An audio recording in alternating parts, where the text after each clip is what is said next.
வணக்கம். செல்வகுமாரின் அதிகாலை வானிலை ஆய்வறிக்கை. அதிகாரப்பூர்வ வானிலை அறிக்கைக்கு இந்திய வானிலை ஆராய்ச்சித்துறை அறிக்கையை பார்க்கவும். 2026 ஏப்ரல் 13 திங்கட்கிழமை அதிகாலை நிலவர வானிலை பதிவு. வானிலை அமைப்பு. இலங்கைக்கு தென்கிழக்கே நிலநடுக்கோட்டு இந்திய பெருங்கடலில் நீடித்துக் கொண்டிருக்கூடிய காற்று சுழற்சி இலங்கைக்கு மட்டும் வெப்பச்சலன இடிமழை பொழிவை கொடுக்கிறது. இதன் காரணமாக கடந்த 2 நாட்களாக டெல்டா மாவட்டங்கள், தென் மாவட்டங்களின் கடலோர பகுதிகளில் முற்பகலிலே கொஞ்சம் மேகம் சூழ்ந்து காணப்பட்டும், பிற்பகலிலே வெயிலும் காணப்பட்டது. உள் மாவட்டங்களில் வெப்பநிலை உயர்ந்து காணப்படுகிறது. இந்த உள் மாவட்ட வெப்பநிலை உயர்வு என்பது வரக்கூடிய சனிக்கிழமை வரை உயர்ந்தே இருக்கும். வரக்கூடிய புதன்கிழமையை மையமாக வைத்து வரக்கூடிய புதன், வியாழன், அதாவது வரக்கூடிய 15, 16ஆம் தேதி உச்சபட்ச வெயில் காணப்படும். கடலோர மாவட்டங்களில் கூட கொஞ்சம் வெயில் அதிகரித்து காணப்படும். காரணம், உயரழுத்த காற்று நேரடியாக மேற்கிலிருந்து கிழக்கு நோக்கி நுழையும் பொழுது, உயரழுத்தம் நெருங்கி இருக்கும் பொழுது இரவு நேரத்தில் குளிரும், பகல் நேரத்தில் கடும் வெப்பமும் நிலவும். தற்பொழுது வந்து கொண்டிருக்கூடிய தென்கிழக்கு காற்று இடைக்கால இடைவெளி கொடுக்கும், இடைக்காலமாக தடைபடும். இந்த தெற்கு தென்கிழக்கு காற்று நுழைந்தால் வெப்பம் குறைவாக இருக்கும். கடலோரம் பொதுவாக வெறும் உயரழுத்தம் என்றால் மேகமூட்டம் தடையாக இருக்கும். கடந்த சில நாட்களாக இருந்த மேகமூட்டம் இல்லாமல் வரக்கூடிய நாட்களிலே மேகமூட்டம் இல்லாத ஒரு தெளிவான வானம், சுட்டெரிக்கும் வெயிலாக இருக்கும். வரக்கூடிய 15, 16ஆம் தேதி உச்சபட்ச வெப்பம் 105 டிகிரி ஃபாரன்ஹீட் என்ற அளவை ஓரிரு இடங்களில் வேலூர் அல்லது கரூர் பரமத்தி பகுதி எட்டியிருக்க நிலையில் கரூர், பரமத்தி, வேலூர் மட்டுமே அவ்வப்பொழுது மாறி மாறி வெப்பத்தை உயர்த்தி கொடுக்கிறது. அதாவது 106 டிகிரி, 105 டிகிரி, 104க்கு மேலே 105, 106 போயிட்டுருக்கு. 104, 105 தொடர்ந்து பெரும்பாலான நாட்களில் இருக்கும்னா அதே போல் இருந்து கொண்டிருக்கு. 104, 105. பிற மாவட்டங்களில் பார்த்தீங்கன்னா தென் மாவட்டங்களில் 101, 102, சில இடங்களில் 103 இருக்குது. திருச்சிக்கு மேற்கே 100 டிகிரி ஃபாரன்ஹீட்டில் இருக்குது. திருச்சிக்கு மேற்கே இதில் பொள்ளாச்சி உள்ளிட்ட பகுதிகள் கூட 100 டிகிரியை தொட்டிருக்கு. இதில் வரக்கூடிய புதன், வியாழன் கோயமுத்தூரே 100 டிகிரியை தொடும். பொதுவாக கோயமுத்தூர் மற்றும் மேற்கு தொடர்ச்சி மலை மாவட்டங்கள் வெப்பம் குறைவாக இருக்கும். ஆனால் இப்பொழுதைக்கு கரையோரம் நுழையும் கிழக்கு உயரழுத்த காற்று வெப்பமடைந்து மேற்கு நோக்கி போகும் பொழுது திங்களை விட செவ்வாய் கூடுதல் வெப்பமும், செவ்வாயை விட புதன், வியாழன் 2 நாளும் கடுமையான ஒரு உச்சபட்ச வெப்பத்தை கொடுக்கும். வரக்கூடிய புதன், வியாழன் திருச்சிக்கு மேற்கே 100 டிகிரிக்கு மேல் பெரும்பாலான மாவட்டங்கள், பெரும்பாலான பரப்பில் இருக்கும். திருச்சிக்கு மேற்கே கரூரெல்லாம் 102, 104 வரைக்கும் போகும். தெற்கே பார்த்தீங்கன்னா பாளையங்கோட்டை மற்றும் கோவில்பட்டி, விருதுநகர், சாத்தூர், அப்புறம் அப்படியே சிவகாசி, வெம்பக்கோட்டை, வடக்கே பார்த்தீங்கன்னா மதுரை, அதற்கு வடக்கே திண்டுக்கல், திருச்சி மாவட்ட எல்லைப்பகுதி, ஒட்டுமொத்த திருச்சி மாவட்ட பகுதி, கரூர் மாவட்ட பகுதி மற்றும் ஈரோடு, கரூர், திருப்பூர், கோயமுத்தூர் மாவட்டத்தின் பெரும்பாலான பகுதிகள், ஈரோடு, சேலம், நாமக்கல் மாவட்ட பகுதிகள், பெரம்பலூருக்கு கூட பெரம்பலூர் மற்றும் அப்படியே வடக்கே கிருஷ்ணகிரியை ஒதுக்கி தெற்கே தருமபுரி மற்றும் திருப்பத்தூர், வேலூர், திருத்தணி இது வரைக்கும் உள்ள பகுதிகள் வெப்பம் அதிகமாக இருக்கும். கடலோரம் இதுவரைக்கும் 100 தொடலை, 100 தொட்டிருப்பதாக நீங்கள் உணர் வெப்பம் அதிகரித்திருக்கிறது. மன்னார்குடிக்கு கிழக்கே 100 தொடலை. ஆனால் வெப்பம் 100 தாண்டியது போல் உணரும் வெப்பம் நிலவுகிறது. காரணம், ஆக்சிஜன் பற்றாக்குறை. அதாவது மரங்கள் குறைவாக இருக்கிற காரணத்தினால ஆக்சிஜன் பற்றாக்குறை ஏற்படும். இதனால் கொஞ்சம் உணரும் வெப்பம் அதிகமாக இருக்கும். அதை இப்போ இருக்கக்கூடிய கடந்த 2 நாட்களுக்கு முன்பு இருந்தக்கூடிய வெப்பத்தை விட புழுக்கம், வியர்வை அதிகமாக இருந்துச்சு. இந்த நிலையை விட கொஞ்சம் கூடுதலாக வரக்கூடிய புதன், வியாழன் இருக்கும். நேற்றைய வெப்பத்தை விட இன்றைக்கு வெப்பம் கொஞ்சம் கூடுதலாக இருக்கும். இன்றைய வெப்பத்தை விட நாளை கூடுதலாக இருக்கும். புதன், வியாழன் உச்சபட்ச வெப்பம் நிலவும். அதுக்கப்புறம் குறையும்.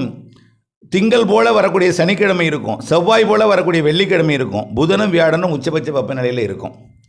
அதுக்கப்புறம் 19ஆம் தேதியிலிருந்து வெப்பம் குறைய இருக்கிறது. காரணம், புதிய காற்று சுழற்சி தென்கிழக்கு கிழக்கு காற்றை தமிழ்நாட்டில், அதாவது இலங்கை மற்றும் தென் தமிழ்நாடு மற்றும் டெல்டா மாவட்டங்கள் வழியாக கர்நாடகா, ஆந்திர பகுதியை நோக்கி அனுப்ப இருக்கிறது. இதன் காரணமாக வெப்பம் குறைய இருக்கிறது. தென் மாவட்டங்கள், டெல்டா மாவட்டங்கள், தென் உள்பகுதி, மத்திய உள்பகுதி, மேற்கு தொடர்ச்சி மலையோட தென் மாவட்ட பகுதிக்கெல்லாம் வரக்கூடிய 19, 20, 21 வெப்பம் குறையும்.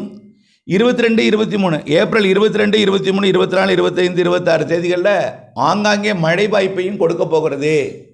தேர்தலை ஒட்டிய நாள், தேர்தலுக்கு முன் சில நாட்கள் வெப்பம் குறைந்திருக்கும். தேர்தலுக்கு முதல் நாள் தூறல் சாரல் வாய்ப்பு இருக்கிறது.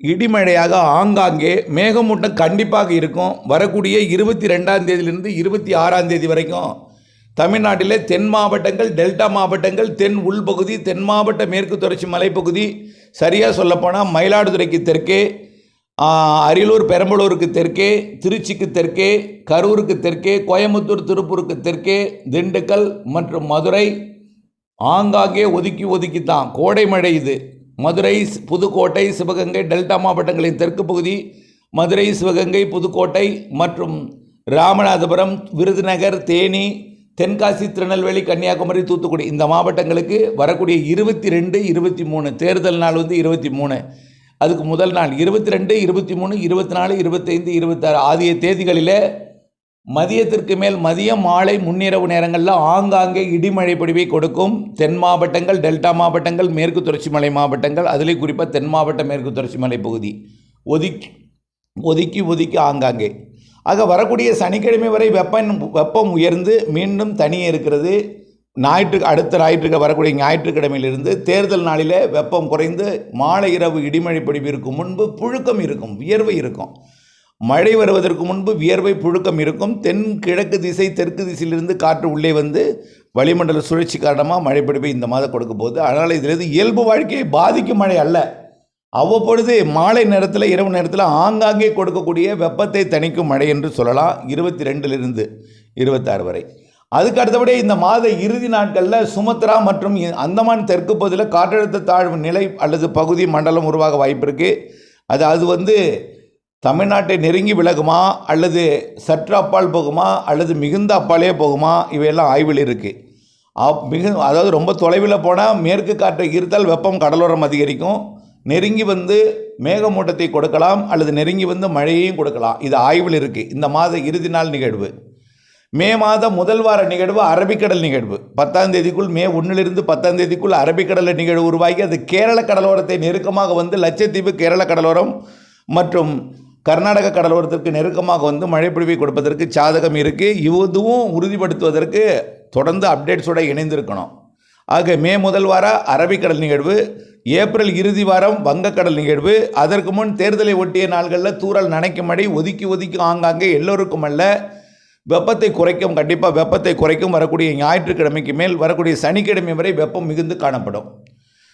இதில் ஆக்சிஜன் பற்றாக்குறை என்பது நீங்கள் எப்படி கவனிக்கணும்னா, நாய்கள் எல்லாமே இந்த நாக்கால் தான் சுவாசிக்கும். நாய்கள் சுவாசிப்பதற்கு ரொம்ப நாக்கை வெளியே விட்டு அப்படியே மூச்சு வாங்கும். அப்போ அதை பார்க்கும்போதே தெரியும் ஆக்சிஜன் பற்றாக்குறை என்பது. வரக்கூடிய புதனும் வியாழனும் நாய்கள் எல்லாமே என்ன செய்யணும்னா, நாக்கை ரொம்ப வெளியே தொங்க போட்டு 7 மணி வரைக்கும் கூட, 6-7 மணி வரைக்கும் கூட அதற்கு அந்த மூச்சு வாங்கிக்கிட்டு இருக்கும். ஆகவே நாம் விலங்குகளுக்கும் நாம் கொஞ்சம் உதவி செய்வோம். ஆனால் அச்சப்பட தேவையில்லை. அதாவது இந்த லானினா, எல்னினோ இந்த மாதிரியான நினைத்து கொண்டு பல்வேறு தகவல்கள் பெரிய அளவிலே பேசுபொருளாகி, பெரிய அளவிலே வானிலையாளர்கள் கூறுவதை விட கூடுதல் தகவலை எல்லாம் அதில் டைப் செய்து பரவி கொண்டிருக்கிறது அச்சுறுத்தும் வகையில். குறிப்பாக வரக்கூடிய நாட்களிலே ஆங்காங்கே 105, 106 என்று ஓரிரு இடங்களில், அதாவது உச்சபட்ச வெயில் ஓரிரு இடத்துல 105 பதிவாகிட்டு இருக்கு. 104 ஆங்காங்கே பதிவாகும். 105ம் ஒரு 2-3 இடத்துல பதிவாகும். தென் மாவட்டங்கள் மற்றும் மேற்கு மாவட்டங்கள், மத்திய உள் மாவட்டங்களில் 100 டிகிரிக்கு மேலே இருக்கும். வரக்கூடிய புதன் வியாழன் கண்டிப்பாக கடலோரம் 100 டிகிரியை தொடுவதற்கான அதாவது தஞ்சாவூருக்கு மேற்கே 100 டிகிரிக்கு வாய்ப்பு இருக்குது. தஞ்சாவூருக்கு கிடைக்க 98 டிகிரி ஃபாரன்ஹீட்டுக்கும், நாகப்பட்டினத்துக்கு 96 டிகிரி ஃபாரன்ஹீட் வெப்பமும் நிலவ வாய்ப்பு இருக்குது. புரியுதுங்களா? கொஞ்சம் இருக்கும். இப்போ இருக்க வெப்பத்தை விட வரக்கூடிய புதன் வியாழன் அதிக வெப்பம் இருக்குங்கிறதான் எச்சரிக்கை. வேறு எதுவும் இல்லை. குறிப்பாக வெப்பம் எப்போ அதிகமாக இருக்குன்னு பார்த்தீங்கன்னா, இந்த மதியம் 2 மணிலேருந்து 4 மணிக்கு வரைக்கும் தான் அதிகமாக இருக்கும். 12 மணி உச்சி வெயில் அப்போ இருக்காது. இப்போ உச்சி நேரம் என்பது 12-18, நண்பகல் நேரம் 12 மணி 18 நிமிடம். அந்த நேரத்தில் வெயில் பெருசாக இருக்காது. அதை விட கூடுதல் வெப்பம் மதியம் 2 மணிலிருந்து 4 மணி வரை உயர்ந்த வெப்பமாக இருக்கும். 2:30-3 மணிக்கு தான் உச்சபட்ச வெப்பம் பதிவாகும் என்பதை நான் தெரியப்படுத்த விரும்புகிறேன். ஆகவே நாம் அச்சமோ பீதியோ கொள்ளாமல் வரக்கூடிய புதன் வியாழன் மட்டும் கொஞ்சம் கூடுதல் வெப்பம் இருக்கும். அதுவரை கொஞ்சம் கொஞ்சமாக ஏறி புதன் வியாழன் ரொம்ப அதிகமாகி கொஞ்சம் அடுத்தது சனிக்கிழமை வரை இறங்கும். அதுக்கப்புறம் நன்றாகவே இறங்கும். அப்போ எல்லாம் சூரியன் குத்துக்கதிர் தமிழ்நாட்டில் விடக்கூடிய நாள் தான். ஏப்ரல் 27ஆம் தேதி தான் தமிழ்நாட்டை விட்டு ஆந்திர பிரதேசத்துக்கு போகும். இன்றைக்கு சூரியன் குத்துக்கதிர் தூத்துக்குடி திருநெல்வேலி மாவட்டத்தில், தூத்துக்குடி தலைநகர், திருநெல்வேலி தலைநகர், மனோன்மணியம் சுந்தரனார் பல்கலைக்கழகம், அப்படியே பொன்முடி கேரளாவோட பொன்முடி, அப்படியே பார்த்தீங்கன்னா திருவனந்தபுரத்துக்கு வடக்கிற்குரிய ஆலப்புழா கோட்டயம் அந்த பகுதி வழியாக அந்த சூரியன் குத்துக்கதிர் என்று பயணிக்க இருக்கிறது. நண்பகல் 12:18 நிமிடத்திற்கு, நண்பகல் 12:18க்கு தூத்துக்குடியில் நிழலில்லாத நேரமாகவும், திருநெல்வேலியில் 12:19க்கு நிழலில்லாத நேரமாகவும், அப்படியே பார்த்தீங்கன்னா பொன்முடி கேரளாக்குள்ளே இருக்கக்கூடிய பொன்முடியில் 12:20 நிமிடத்திற்கு நிழலில்லாத நேரமாகவும் இருக்கும். நிழல் அப்படியே அதோட பாதத்தில் விழுந்துடும். வடக்கு பக்கமோ தெற்கு பக்கமோ கிழக்கு பக்கமோ மேற்கு பக்கமோ எந்த இடத்திலும் விடாமல் இருக்கும். அதுவரை மேற்கு பக்கம் விழுந்துகிட்டே இருக்கும், தன் பாதத்திற்கு வந்துடும். இதெல்லாம் நம்ம ஏற்கனவே பல ஆய்வு அறிக்கையில் நம்ம சொல்லியிருக்கிறோம். இன்றைய அறிக்கை இப்படி இருக்கும். ஆக வரக்கூடிய நாட்களில் படிப்படியாக சூரியனின் குத்துக்கதிர் டெல்டா மாவட்டங்கள், மத்திய மாவட்டங்கள், பிறகு வடகடலோர மாவட்டங்கள், வட உள் மாவட்டங்கள் என்று பயணித்து டெல்டாவில் 17, 18 தேதிகள்லையும், வடகடலோரத்துக்கு 27ஆம் தேதி 25, 24, 25லையும், சென்னைக்கெல்லாம் 24, 25லையும், 26 திருவள்ளூரும், 27 ஆந்திர பிரதேசத்துக்கும் பயணிக்கும்.